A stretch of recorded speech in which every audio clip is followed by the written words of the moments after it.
ఏపీలో red book రాజ్యాంగం నడుస్తోందని మాజీ మంత్రి రోజా ఆరోపించారు.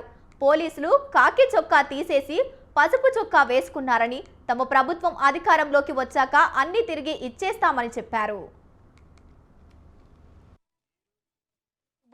వాళ్ళు రాసిచ్చిన పేర్ల మీద మీరు తప్పుడు కేసులు పెట్టుకుంటూ ఈరోజు అక్రమంగా అరెస్టులు చేసి లోపల పెడితే భయపడి పారిపోతామా?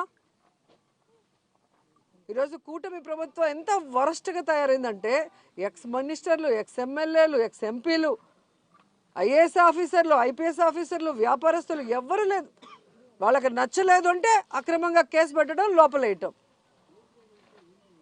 ఇలా తెలుగుదేశం పార్టీ చెప్పినట్టు ఈరోజు చేస్తున్నారు. కాబట్టి పోలీస్ వ్యవస్థ ఎంత దిగజారిపోయిందో మొన్న కేంద్రం ఇచ్చిన ర్యాంకింగ్లో మీరే చూశారు. 36th ప్లేస్కి వచ్చింది.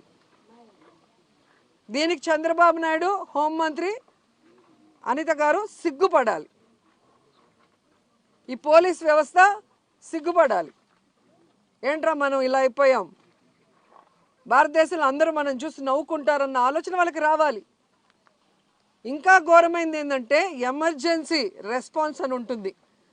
ఆ ఎమర్జెన్సీ రెస్పాన్స్ అయితే చిట్ట చివరి స్థానానికి ఆంధ్రప్రదేశ్ వచ్చింది అంటే ఇక ఈ పోలీసులు వాళ్ళు ఎందుకు ఏదైనా నీళ్ళ లేని బాయిలో దూకచ్చు.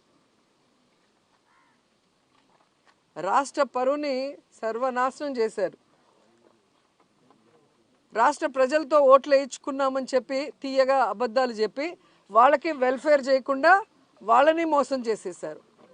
తీరా ఏం చేశారే అంటే సంపద సృష్టిస్తామంటూ అప్పులు సృష్టిస్తున్నారు. ఈరోజు మంగళవారం నాకు తెలిసి ఈరోజు మళ్ళీ 6,000 కోట్లు అప్పు చేస్తున్నారు. సో ఈ రోజుతో కలిపి 3 లక్షల కోట్ల పైగా అప్పులు చేసావు. ఏమిచ్చావు? జనాలకు చెప్పిన వెల్ఫేర్ ఏమైనా చేస్తున్నావా? జగన్మోహన్ గారు ఇచ్చింది ప్రతిదీ ఇస్తూ ఎక్స్ట్రాగా చేస్తాను సూపర్ 6 అన్నావు. జగన్ గారు ఇచ్చింది మొత్తం తీసేసావు. నువ్వు ఇచ్చిన సూపర్ 6లో ఏం చేసావు? మరి ఈ డబ్బులంతా ఎక్కడికి పోతున్నాయి? ఇన్ని లక్షల కోట్లు అప్పు చేస్తున్నావు. ఈరోజు తెలుగుదేశం పార్టీ